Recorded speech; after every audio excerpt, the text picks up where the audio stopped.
Hello ladies and gentlemen and mighty YouTubers. Today we're going to explain you how to run WanHao DuPlicator i3 with Endurance laser. So as you can see, we installed a laser here and we convert it into Endurance WanHao combo. So combo unit is a 3D printer with a laser that enables to engrave and cut. So our laser is easily mounted on WanHao. As you can see, we used a special mount connector, so it's near extruder. It's quite easy to install, and if you see that we removed an extra fan that goes to extruder, so we don't need it right now. And now you can have extruder and laser at the same time.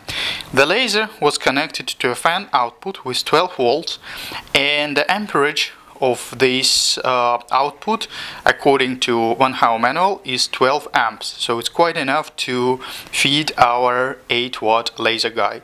The 8-watt laser consumes about 5 amps of power, so it's totally about 60 watt. Okay, we generated a G code already in an Inkscape software, and now we insert it with a SD card, and we're ready to go to show you how it's working.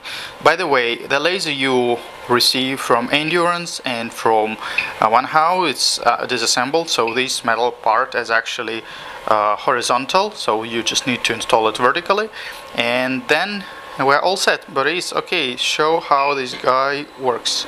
Okay, as you can see, true real power of 8-watt laser. We also supply G2 lens if you want to do laser cutting, so it's more efficient and it's more powerful. And yeah, I think that's pretty much it. So that's what we wanted to show you and explain. So I hope that you like this video. Please share it with your friends and have a nice engraving. Bye bye.